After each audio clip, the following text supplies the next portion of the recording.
Okay, so now that we're done talking about dubious loopholes in Valve ranking systems and invites to the Major, let's talk about the rest of the teams who are making it to the Major in the North America and South America regions. Our representatives for the Americas in the America Major in Austin, America.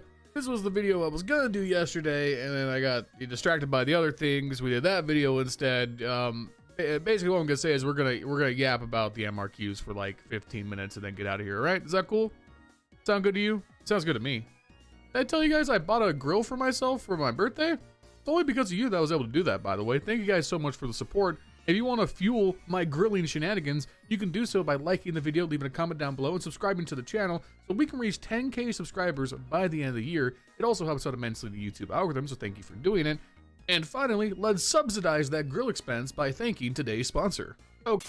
That's right, this video is sponsored by Skin Club. They're one of the most popular case opening sites in the scene with over 100 custom cases backed by their provably fair system. You can open cases individually or wager your winnings against other users in case battles, either with players around the world or privately with bots if you want to avoid being smurfed outside of Premiere as well. But wait, there's more. Skin Club runs monthly events with free rewards to earn, free daily cases, and if you don't like what you earned, you can always go for a cheeky little upgrade to get something you do. If you want to play on Skin Club, you can do so at the top link in the description down below and get a 7% deposit bonus when you top off your account with credit card, crypto, or the 5,000 Peach 50 sand dunes in your inventory. Please gamble responsibly and only do so if you are over 18 and live in a country or jurisdiction that doesn't restrict gambling. Gambling can be an addiction, and you should never gamble for the purposes of making profit. Only wager what you are comfortable losing. If you or a loved one are suffering from gambling addiction in the US or Canada, you can reach out to 1-800-GAMBLER toll-free to get help. I want you to be safe and healthy always, so seek help if you need it. And thank you to Skin Club for sponsoring this video. Okay, so I talked about the format a lot in the EU MRQ video. And I feel like I would be amiss to not mention that the format's just entirely different in the other MRQs. Why are they doing, why? Why is it different formats in different qualifiers? It's all for the same major. Why is it that in the Americas MRQ, they're just playing best of 3 all the way through, but in EU, they're doing Swiss with BO1s to seed? Why is it different? I understand that it's a different amount of teams. You know, the EU MRQ is a bigger tournament, but at the same time, if you go look at the rulebook, all that's mandated is that you run a Swiss system. So why is it that in EU, they're like, yeah, we're just gonna do some BO1s in that Swiss. But everywhere else, like, yeah, that's dumb. We're gonna do BO3s. It's so odd. And I just have to point that out because it hurt my brain to try and like work around why EU was the only tournament with a different goddamn format.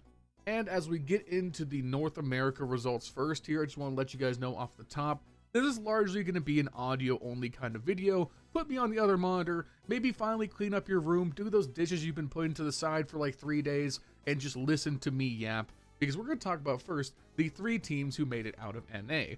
Going out in first place in Group B was Wildcard. Wildcard had a very straightforward run into the major in my opinion. They opened things up by beating the brakes off Marsborn 2-0. It was 13-10 on Nuke and then 13-2 on Inferno. Again, Inferno being a map that over time Wildcard have really defined themselves on. One of the most enjoyable Inferno teams in the world in my opinion to watch. But yeah, not much more to be said here. FOZY top fragged both games. It was nice to see Stanislaw be super good as an individual as well. JBA had a great opening map on Nuke, also wasn't that needed on Inferno, but again, I feel like the thing with Wildcard that's always going to hold them back is I feel like when they're losing, JBA is the piece that goes missing more often than not, so he's kind of the player to watch for Wildcard in more important series going forward. They then qualified to the major in a close 3-map set against NRG, who will come back into this story in just a little bit. Opening up, NRG beat them 13-10 on Dust 2. Once again, Wildcard dominated Inferno, winning 13-9. Then we closed out with an insane back and forth match on Anubis, where Wildcard just got it over the line before things went to overtime, winning the final round of regulation and closing out the series 13-11. Once again, FOZY and JBA were great in pretty much every game of this series. FOZY had a crazy 31 kill pop off on Inferno. JBA was the leading force on Dust 2. If SusP can have a better game there, I actually think Wildcard are closing this out in 2 games more often than not. But NRG are a team that really is no joke. They are the 3rd team to qualify, spoiler alert later on in this event, and with Bro stepping into the lineup, they really kind of seem pretty revitalized. I've always really rated HeXT since I first became aware of him. So honestly, the firepower with Nitro's calling is pretty legit. OC continues to be an up and down piece as he's been for most of his career, but when he shows up in a big way. Bro would be by far their best player in the series if he did not have a terrible game on Inferno, but he otherwise top fragged both on Dust 2 and Anubis. Regardless though, Wildcard make it through into the major, winning only 2 series, which again, format, Bait had to play 5 best of 3s to qualify. Kind of a ridiculous difference, but yeah, I guess I'll just stop beating that drum eventually. Our next team to make it through, to the surprise of nobody, were Complexity. They were in Group A. They also went through in 2 games. But unlike Wildcard, they were never really challenged. They had a very, very easy bracket. They took care of getting info 2-0. They then beat Blue Jays 2-0 in the upper bracket final, which I actually got the opportunity to sit down and co-cast with my good friend Why Not on his Twitch channel when it went down. I'll leave a link to his Twitch and his Twitter in the description down below. Why Not's a really cool dude. It was a great time sitting down with him and Vincent and casting that game. But there wasn't much game to cast here. Blue Jays had a dominant start on Ancient, going up 9-3 in the first half, but they totally capitulated on their T-side efforts, allowing Complexity to run things all the way back into overtime, cleanly win it there, and then on Train, Complexity is just so good at Train as a map, despite Blue Jays playing it a lot themselves. But Complexity play a lot of Train against just simply better competition, and I and most people would consider them the best Train team in the world right now, and it showed. They outclassed Blue Jays at every corner to close out that series and make it into the major. Honestly, the way Complexity are playing right now, with their dominance of Train and the ability to leverage it in other series, I really do think they are an underrated pick to take an upset off a big team. Alright, and that leaves us with one last representative for North America, and that's going to be NRG. They were in Group B with Wildcard. They opened up by beating Nouns 2-0, not much more to be said there. But after losing to Wildcard in the upper bracket final, they got dropped into the single elimination bracket, where they took care of getting info in a close 3-map series where they had to play from behind after losing Mirage 13-9. They battled back with a very strong victory on Dust 2 13-7, and then closed out the series against getting info 13-10 on Anubis. Bro was instrumental to their win on Dust 2, going for 23-11, 118 ADR, and a 1.91 rating.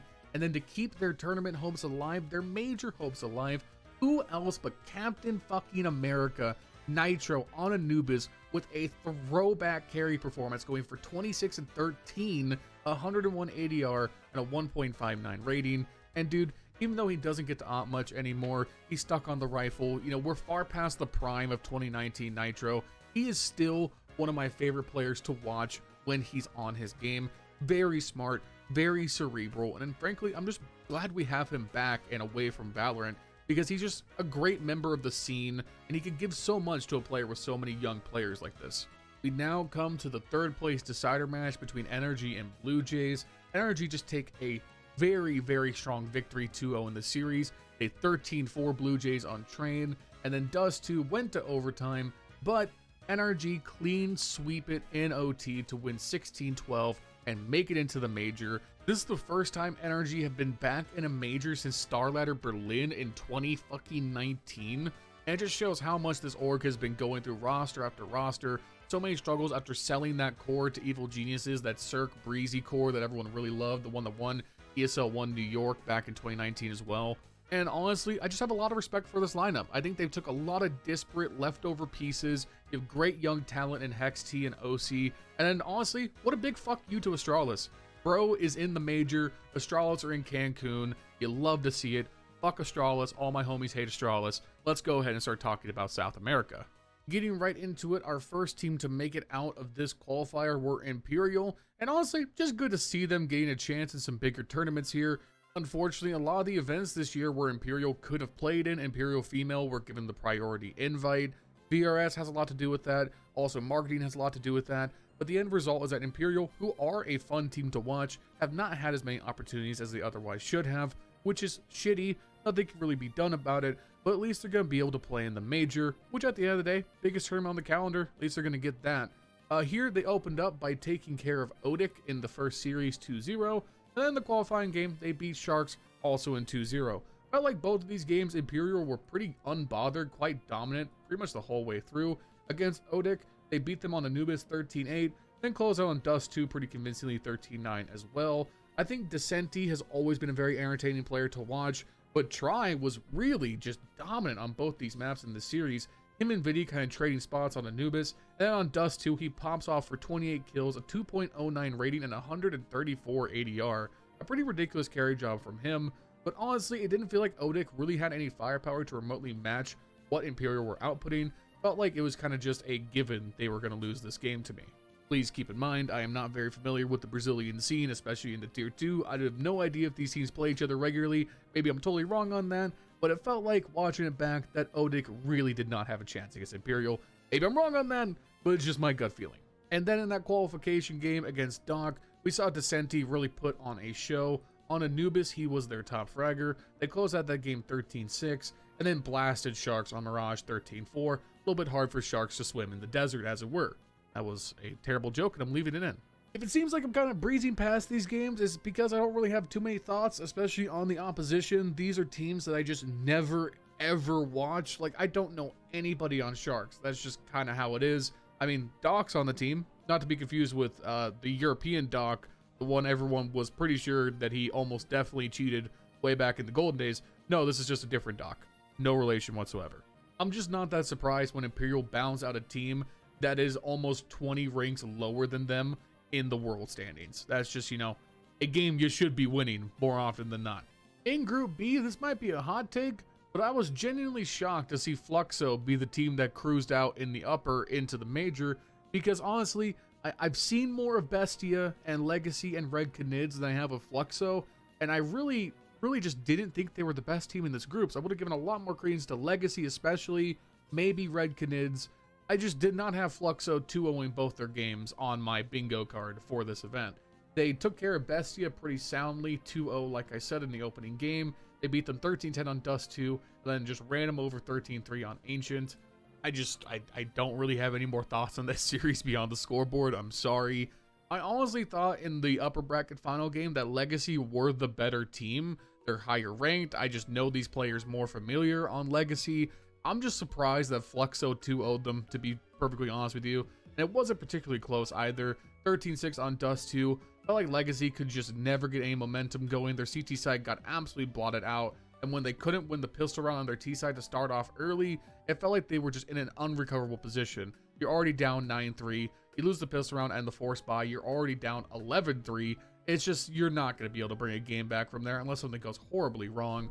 Zevi leads the way for Fluxo with 23 kills and a 2.0 rating. And then Ancient was closer, but you still had a really poor first half of your Legacy. You get absolutely blotted out 8-4. You concede a 7-0 run to Fluxo towards the later end of that half. You need those pistol rounds, and those second half pistol rounds just eluded them in this series. Meanwhile for Fluxo, and I'm going to butcher the ever-loving shit out of this name, but is it Piraj? I have no idea how to pronounce his name, and I'm so sorry for butchering that. But he top frags for Fluxo with 20 kills. And what bugs me is when you look at the scoreboard, I put it on screen here right now, I feel like Legacy has a better overall spread of firepower here. Like, in terms of kills, this game is really close. But at the same time, Legacy was still playing from behind the entirety of the game. It's just a weird thing. So Fluxo advances as well, and that leaves us with one more spot up for grabs. And who is going to strike out and grab it in the elimination bracket? It's going to be Bestia, who after losing to Fluxo, they dropped down. They beat Red Canids in the lower final to stay alive. In the elimination bracket, they beat down Sharks 2-0. Again, very convincing wins, 13-6 on Mirage, 13-10 on Nuke. And then in the final game of the South America MRQ against Legacy, once again, Legacy's firepower just falls really, really short. Bestia cleanly knocks them out 2-0, 13-8 on Mirage, 13-5 on Inferno, an absolute no contest kind of game where at no point did Legacy look capable of making things competitive, and that's just a damn shame. When once again, at least on Mirage, the scores are really close. They just couldn't close out any rounds. It was only on Inferno where it felt like they really got battered out of the server, especially by Tomazin, who, if you remember back to the Shanghai Major, was kind of a player who came out of nowhere and started turning heads, had a lot of breakout games back then.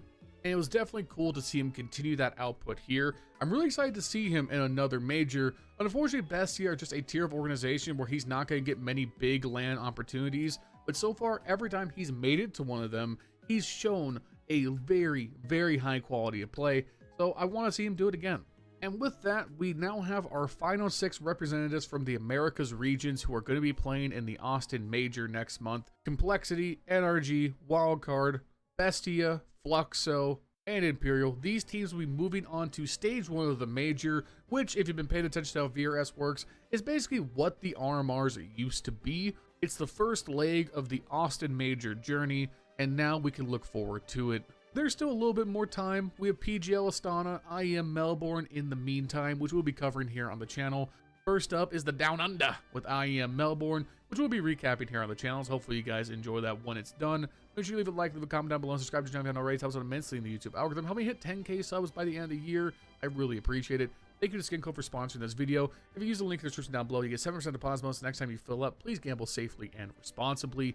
Thank you to my channel members, JesseTiv, Milan Berta, Bubblesj, Dr. Cocktor, Patatas Kaftesi, PTR, B1 Games, Cody Foxworthy, Vegt, I'm Flashbang, Snowy White, Rowdy, Vergil'sPlasticChair, and Sid Pro 12. If you want to become a channel member, you can just link in the description down below. For $5 a month, you can check me in the video just like this. Also, guys, we're on the community Discord. Make sure you follow my Twitch and Twitch. Bye.